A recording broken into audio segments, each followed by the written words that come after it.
The current Ebola situation in Congo is becoming very serious. Recently, Congolese people have been attacking Ebola treatment centers and even medical staff. Today, let's take a closer look at this issue. Let's get right into it. First, let's see what has happened. Currently, in the eastern region of the Democratic Republic of Congo, there has been an incident where local residents attacked a facility where people were receiving treatment. They attacked and set fire to Doctors Without Borders tents for suspected and confirmed Ebola patients. Medical staff were also attacked and hit with stones and objects. During this incident, 18 suspected Ebola patients escaped from the facility and remain missing. In just 1 week, 2 treatment centers have been attacked. Here are the reasons why this is happening. In the Democratic Republic of the Congo, people traditionally touch the body or clothes of the deceased when someone they know dies. But the problem is that the bodies of Ebola victims are highly contagious, so to prevent further infections, they must be buried or cremated immediately after death. When health authorities won't release Ebola victims' bodies, people try to seize them and attack medical facilities, making the situation worse. As of May 24th, the total number of suspected cases has already surpassed 900, reaching 904. The total number of suspected deaths is 119. There are 101 confirmed cases and 10 confirmed deaths. There have been no cases of full recovery yet. The infection is spreading really fast. As of May 17th, there were only 246 suspected Ebola cases, but in just 1 week, that number increased by 700. On top of that, the number of medical staff affected is also growing. 3 Red Cross volunteers were infected with Ebola and died while handling bodies. But it is expected that the spread of Ebola will get even worse. First of all, the initial containment has failed. It appears that the Ebola virus started spreading locally several months ago. Currently, due to cuts in aid, the number of NGO medical staff has decreased, and as a result, they were unable to detect the spread of the Ebola virus in advance. By late April, when Ebola was reported to be spreading, community transmission had already started. On top of that, the WHO is particularly noting that there is a high positivity rate in the initial tests. This means that a significant number of those tested are actually being confirmed as infected. This indicates the virus may have spread more widely in the community than expected, even though confirmed cases are currently not high. However, the WHO explained that the number of suspected cases is rapidly increasing and that there are still many people who haven't even been tested yet, so the actual scale of infections could be much larger than the official figures. And the Ebola outbreak is currently centered in the eastern region of the Democratic Republic of the Congo. This area has always been very unstable in terms of security. There are also many areas where the government has little effective control. Various armed rebel groups are active in this area. Most notably, the M23 rebels, who are known to be supported by Rwanda, are operating here. The Allied Democratic Forces, which are linked to IS, are also continuously active in this region. Because of this, it is very difficult for medical staff and international aid workers to move around safely. In fact, in some areas, it is said that access is nearly impossible. The problem is that in this situation, there is also a large-scale movement of people happening at the same time. Currently, it is estimated that there are about 1 million displaced people in this region alone. Constant movement of residents fleeing war and violence makes tracking infected individuals nearly impossible. It's difficult to determine whether the infection started here or who came into contact with whom. Due to missing medical records and limited testing, experts think infections are likely much higher than official numbers. Currently, there are even assessments that the Democratic Republic of the Congo's disease control system has virtually collapsed. International health organizations also believe that they have failed to contain the outbreak. The WHO said Ebola is spreading quickly, mainly among medical staff, undertakers, and patients who have fled treatment centers. In particular, Ebola is a disease that remains highly contagious even in the bodies of the deceased. There is a very high possibility of further infections occurring during the process of handling bodies or conducting funeral procedures. Locally, residents are increasingly resisting as traditional funeral customs conflict with quarantine rules. Uganda's situation is also worsening, with 2 new confirmed cases reported. For the first time, a Ugandan national has tested positive. Previously, most cases were among foreigners, but now the infection is spreading to local residents. Transmission has begun in other countries, so the international community is taking it seriously. Additionally, this Ebola outbreak is the Bundibugyo strain. Though its fatality rate is lower, it is considered highly contagious. Without an approved vaccine or rapid diagnostic method for the Bundibugyo type, treatment remains difficult.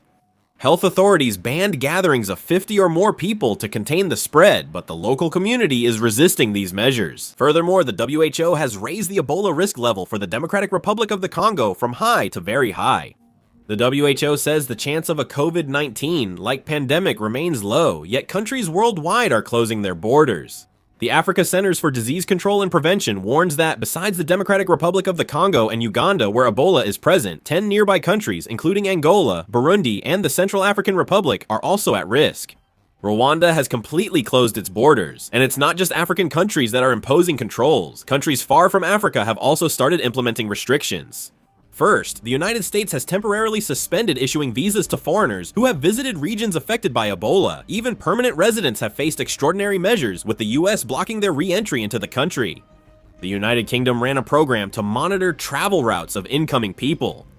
Bahrain banned foreigners from the Democratic Republic of the Congo, Uganda, and South Sudan. For at least 30 days, South Korea also issued a Level 1 infectious disease alert. A task force was formed, and since the 19th, the Democratic Republic of the Congo, Uganda, and South Sudan have been designated key quarantine areas. Currently, the main concern for the international community is Ebola spreading from conflict areas in eastern Congo to major cities. The infection is mostly limited to Ituri province and the eastern regions. The problem is that countless refugees and residents are constantly moving in this area. With merchants, transporters, refugees, and even armed groups on the move, there is concern that the virus could spread more widely than expected. The reason the international community is especially on edge is because there are cities within the Democratic Republic of the Congo that have active air travel. If an infected person travels to Kinshasa or near the international airport, the situation could get much more complicated. Some suspected patients have already left treatment centers. If someone conceals their infection while traveling or crossing the border, it makes it very hard for quarantine authorities to track them. Additionally, Eastern Congo has poor medical infrastructure. Testing equipment and isolation facilities are lacking. Rebel activity in some areas makes it hard for medical staff to reach those areas, increasing the risk of delayed detection of early infections. The WHO believes actual infections may be far higher than official figures. If infected individuals start moving to other countries through international airports, it's highly likely that countries around the world will raise their level of response even further. Several countries like the United States, United Kingdom, and Bahrain are already tightening entry and quarantine rules. If things get worse, further flight reductions and border closures may occur. This Ebola outbreak is worrying international health organizations because it's the Bundibugyo strain, and current vaccines are only partly effective. Tedros Ghebreyesus, the Director General of the WHO, stated that while this situation is indeed very serious, at present they are assessing the international public health risk as low.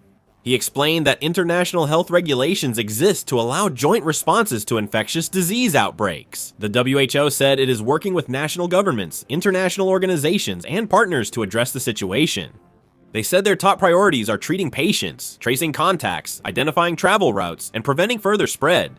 Abdirahman Mahmoud, Director of Emergency Alert and Response at WHO, said that if countries properly enforce public health measures and maintain cooperation, the spread can be limited.